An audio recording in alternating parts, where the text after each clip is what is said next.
እኔ በጣም የምጠላው በአንድ ሀገር እንዲሆን ማልፈልገው አማራጭ ቢኖር የሽግግር መንግስት የሚባል ጥያቄ ነው። ክቡራትና ክቡራን፣ ይህ የአቶ ልደቱ አያሌው ንግግር በእናንተ የመስማት ችግር ምክንያት የተፈጠረ እንዳይመስላችሁ። ይህ የጉምቱ ፖለቲከኛ የቀደመ ንግግር በዘመን አፈራሹ አርቲፊሻል ኢንተለጀንስ የተቀናበረም አይደለም።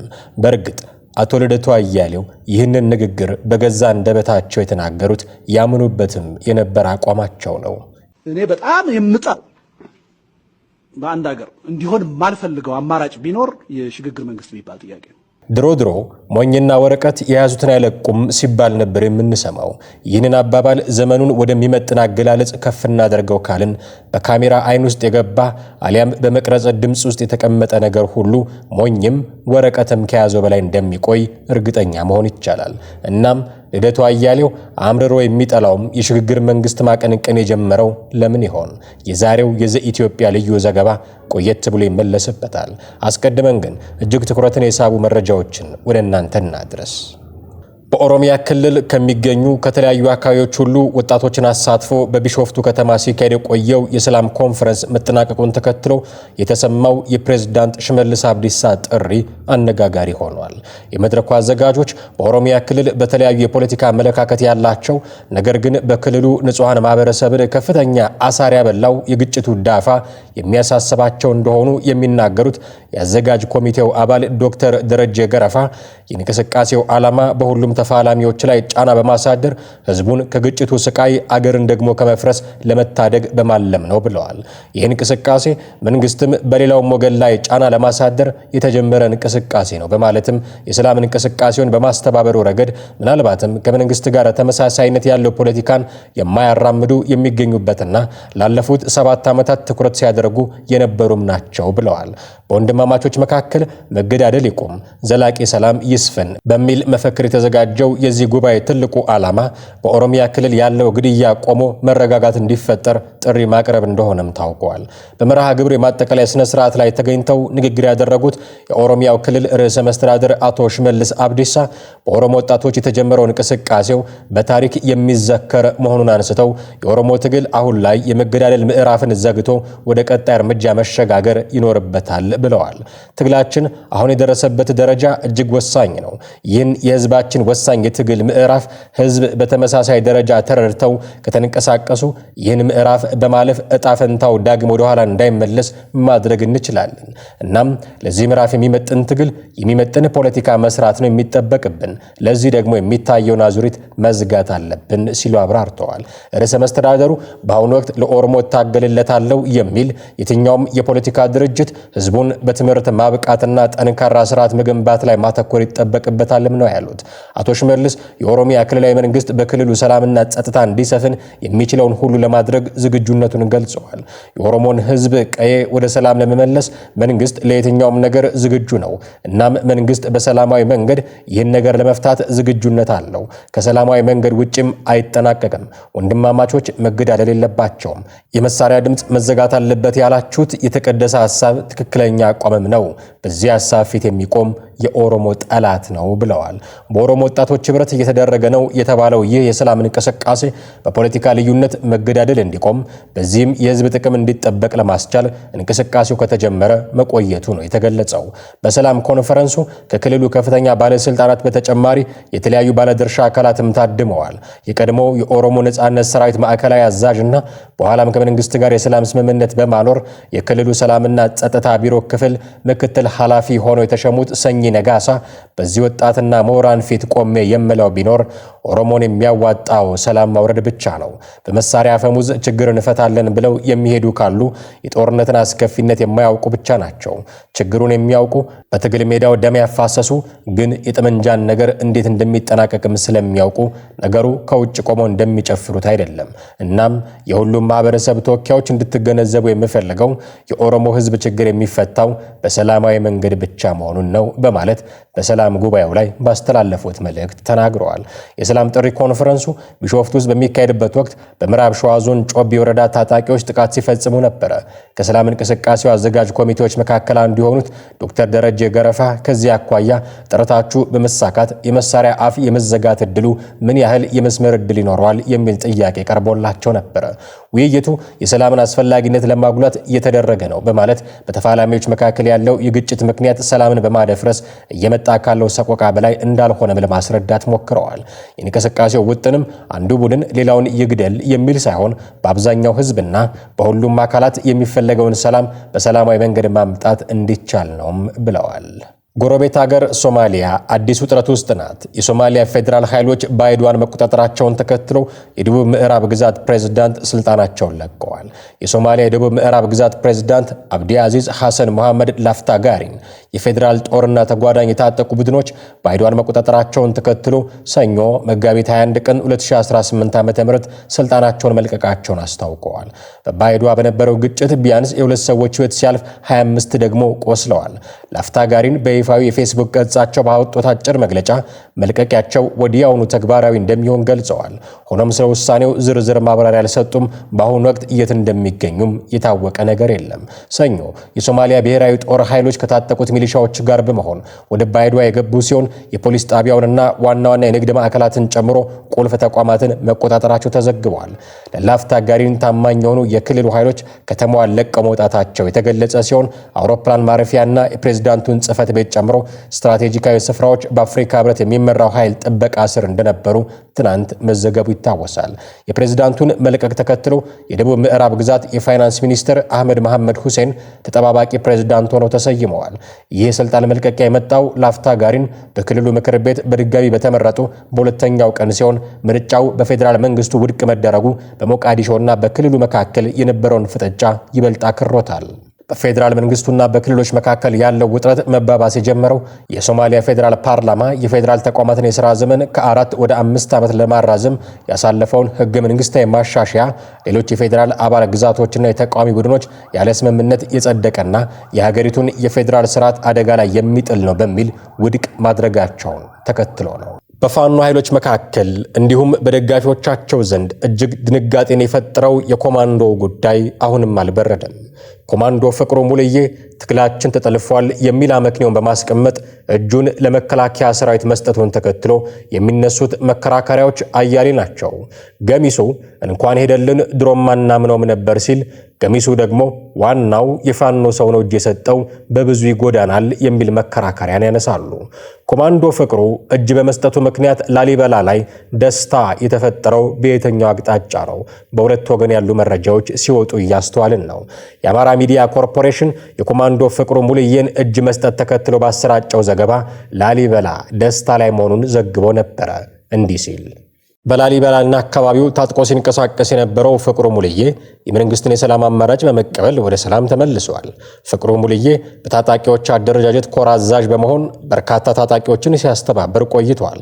ሐሳባቸውን ለአሚኮ ዲጂታል ሚዲያ የሰጡ የላሊበላ ከተማ ነዋሪዎች እንዳሉት ፍቅሩ ሙልዬና አብሮት ሲንቀሳቀሱ የነበሩ ታጣቂ መሪዎችና አባላት ወደ ሰላም መመለሳቸው ለአካባቢው ትልቅ እፎይታ የሚሰጥ ነው።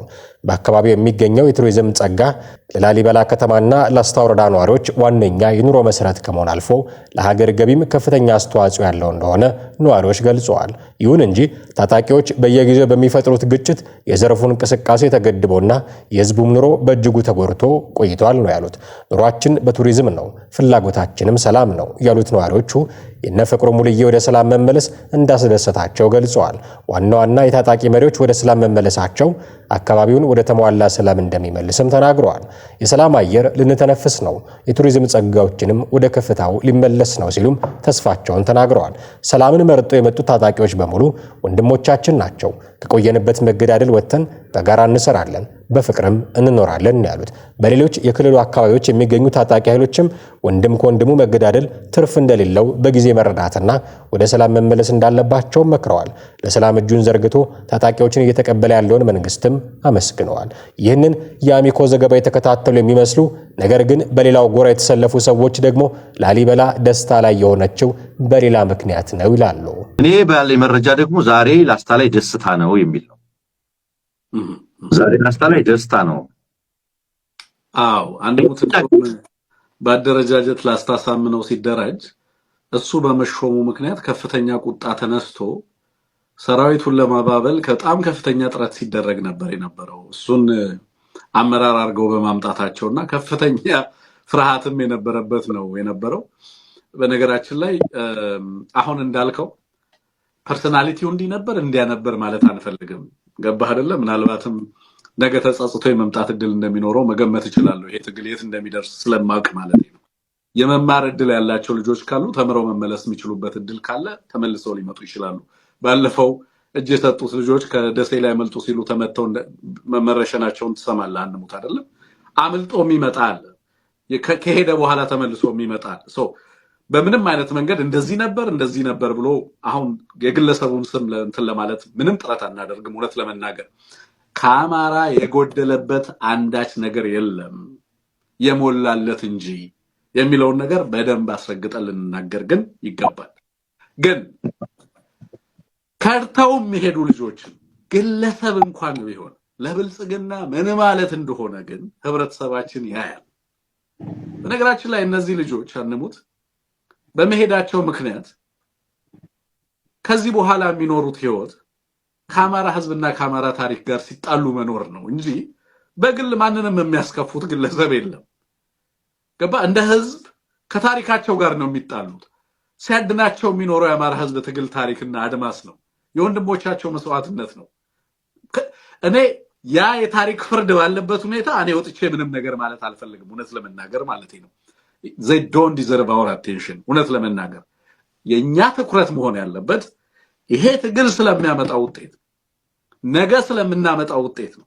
የህዝባችን ትግል አንድ ደረጃ ወደፊት ሊራመድ የሚችልበትን አሰራር እሱን ስትራቴጂያይዝ ስለማድረግ እንጂ መጨነቅ የሚኖርብህ በሚዲያ የምትሰራቸው ስራዎችም በሌላም ዘርፍ መሬት ላይም ያለው አመራር መስራት ያለበትን ስራ ስለመስራት እንጂ በሚሄዱ ግለሰቦች አርበኛ ዘመነ ከዚህ በፊት ያለው ነገር ትዝ ይለኛል። ሁሌም እንደ መርህ እንገልገልበት። እንጦጦ ስንደርስ የሚያመልጡ አሉ፣ የሚንጠባጠቡ አሉ ነው አይደለም? አሉ እኮ እንደዚህ አይነት ሰዎች አንሙት። አዲስ አበባ ከገቡም በኋላ ወደ ኤርፖርት የሚሸሹ አሉ።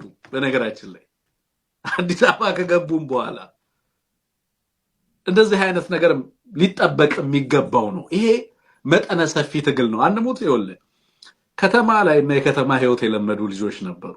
አንዳንዶቹን I have never taken them seriously እውነት ለመናገር በዚህ ትግል ውስጥ ማለት ነው።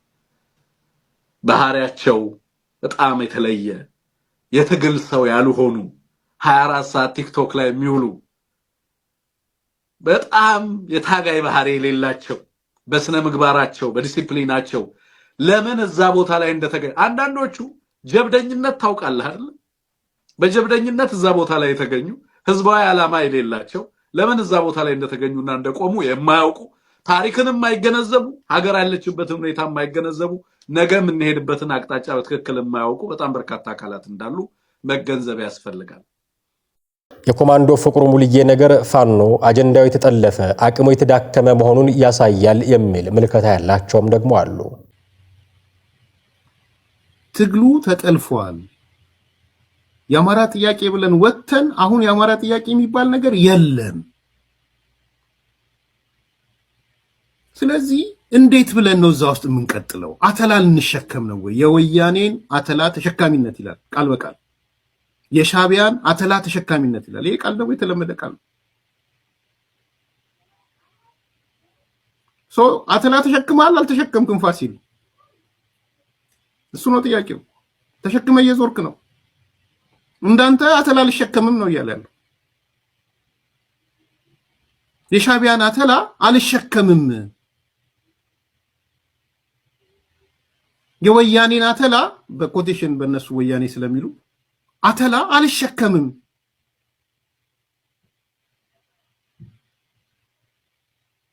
እንዳንተ ይሸከሙ፣ በቃ ወገባቸው ይግበጥ የተሸከሙ የኢሳያስን አተላ።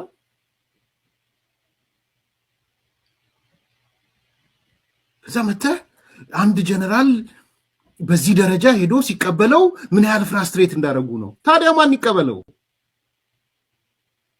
እኔ እንደውም አሁን ቅድም ካነሳሁትም ጋር ያይዘ ቅሬታ አላቸው ብያቸዋለሁ። የአማራ ክልል ለሰላም የሚመጡ ሰዎች ቅሬታ አላቸው ብያቸዋለሁ። ጀነራሎቹ ብትሰሙ ጥሩ ነው። አስተዳደሩ በዚህ ልክ ሆነ ኃላፊነት ወሰዱ። ጀነራሎቹ ኢንቲግሬት አድርጓቸው መስተዳድሩን ትታችሁ። እኔ አንዳንድ ቦታ እንደውም የብልጽግና አስተዳደር ተነጥቆ ለነዚህ ለሰላም ለገቡ ሰዎች ቢሰጥ ደስ ይለኛል። በግልጽ ልንገራችሁ። በተለይ ሰላም አልመጣም ተደጋጋሚ ሳቦታጅ የሚሰራበት የውስጥ አርበኛ ቀኝ የውስጥ አርበኛ ያለበት ቦታ ላይ ተነቅሎ አስተዳደሩ ፈርሶ ለነዚህ ሰዎች ኃላፊነት ቢሰጥ መርጣለሁ። ኮሚትድ ሆነው ነው የመጡት። ይሄ እውነት ነው።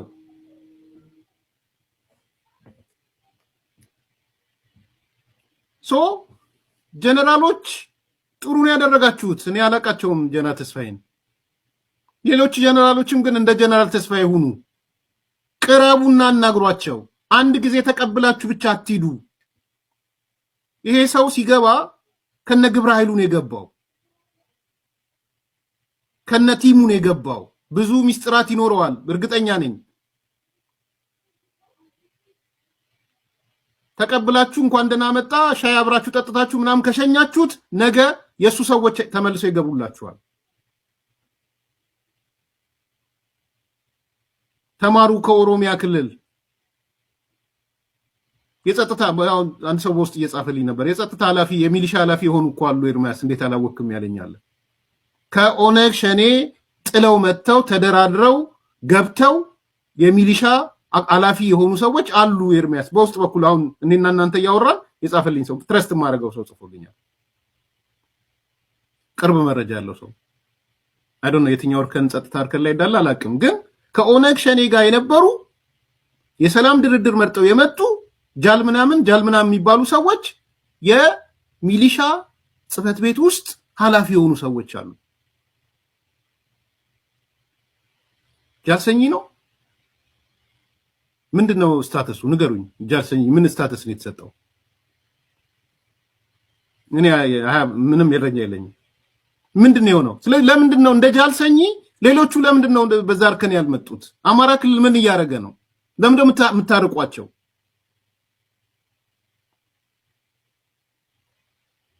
የሆነ ተንኮልም አለ፣ የሆነ ሸርም አለ። አማራ ክልል ሰላም እንዳይሰፍን ጥለው እንዳይመጡ የሚያደርግ ተንኮልም አለ።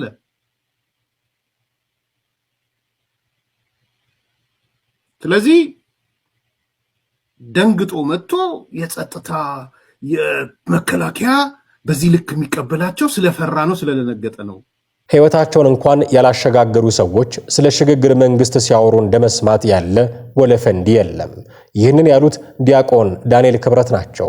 የጠቅላይ ሚኒስትሩ የማህበራዊ ጉዳዮች አማካሪ ዲያቆን ዳንኤል ክብረት ባለፉት ሳምንታት ከዲያስፖራው ጋር በተገናኘ የሰነዘሩት ሐሳብ እጅግ አነጋጋሪው ሰው አድርጓቸው እንደቆየ አይዘነጋም። አሁንም ታዲያ እነ ልደቱ አያሌውን ማቀንቀን የጀመሩትን የሽግግር መንግስት ሐሳብ በማንሳት ሕይወታቸውን ያላሸጋገሩ ሰዎች አቋም መሆኑን ገልጸዋል። ዲያቆን ዳንኤል ይህን እንዲሉ ያስቻላቸው ጉዳይ ሰሞነኛው የልደቱ አያሌው የሽግግር መንግስት ሐሳቤ ነው። መግቢያችን ላይ እንዳሰማናችሁ ልደቱ የሽግግር መንግስት ሐሳቤን አጥብቆ እንደሚጠየፍ የሚናገር ሰው ነበር። እኔ በጣም የምጠር በአንድ ሀገር እንዲሆን ማልፈልገው አማራጭ ቢኖር የሽግግር መንግስት የሚባል ጥያቄ ነው። አሁን ግን ይህን አቋሙን ቀይሮ የሽግግር መንግስት ካልመጣ በስተቀር ኢትዮጵያ አትድንም እያበቃላት ነው በሚል እንቅስቃሴ እያደረገ ነው። በፊት ሽግግር ይኖር፣ ስንተባበር እናሸንፋለን። የነልደቱን እንቅስቃሴ የማይዋጥላቸው ሰዎች ደግሞ አሁን እነርሱ በሽግግር መንግስት ሊተኩት የሚፈልጉት መንግስት የኢትዮጵያን ህልውና የሚያስጠብቅ ለውጭ ኃይሎች ፍላጎት የማይንበረከክ በመሆኑ ነው ዱላ የበዛበት ባይ ናቸው። አሁን ስልጣን ላይ ያለው መንግስት የኢትዮጵያን ናሽናል ኢንተረስት የሚያስጠብቅ በኢትዮጵያ ናሽናል ኢንተረስት ጉዳይ የማይደራደር ለውጭ ለጠላት አጀንዳ የማይመች መንግስት ነው ያለው። ስለዚህ አለቆቻቸው አሁን ያለው መንግስት አልተመቸንም፣ ኢትዮጵያን እንደ ልባችን መወጥወጥ አልቻልንም፣ ተቀመጥ ስንለው የሚቀመጥ ተነስ ስንለው የሚነሳ መንግስት አልሆነልንም፣ እኛ የሚያስፈልገን ተቀመጥ ስንለው የሚቀመጥ ተነስ ስንለው የሚነሳ መንግስት ነው የሚያስፈልገን። ስለዚህ ያንን መንግስት ለማምጣት የሽግግር መንግስቱን መግፋት አለባችሁ። ኢሳያስ አፈወርቂ ስራውን አልሰራችሁም። ስራችሁን የከፈልኳችሁ ኢንቨስት ያደረኩትን ገንዘቤን ከግብጽ ተቀባብዬ የሰጧችሁን ገንዘብ ዝም ብላችሁ አባክናችሁታል። ህዝባችሁን ማንቃት አልቻላችሁም፣ መለወጥ አልቻላችሁም። ይሄው ተመልሶ ጠቅላይ ሚኒስትር አብይ አህመድ ወሄው ብልጽግና መልሶ ሊመረጥ ነው። ስለዚህ የሽግግር መንግስት ብላችሁ ጩሁ። ከምርጫው በፊት ቶሎ አጣድፉትና ማረግ ያለባችሁን ነገር በባሌም ብላችሁ ይሄንን መንግስት አውርዱልኝ ብሏቸዋል። ትጥቅ ትግል ብለው ጫካ ሲወርዱም አላማው ኢትዮጵያ ደካማ መንግስት እንዲኖራት ነው። አሁንም የሽግግር መንግስት ሲሉ የሽግግር መንግስት ማለት ከኢትዮጵያዊነት ወደ ሻዕቢያዊነት የሚያሸጋግር መንግስት ማለት ነው። ከኢትዮጵያዊነት ወደ ግብጻዊነት የሚያሸጋግር የግብጻዊነት መንፈስ ግብጽ ወይም ሞት የሚል መንግስት ነው። ከኢትዮጵያዊነት ወደ ግብጻዊነት የሚያሸጋግር መንግስት የሽግግር መንግስት ነው እንጂ ከየት ወዴት ነው ኢትዮጵያ የምትሸጋገረው? ኢትዮጵያማ እኮ ተሸጋገረች።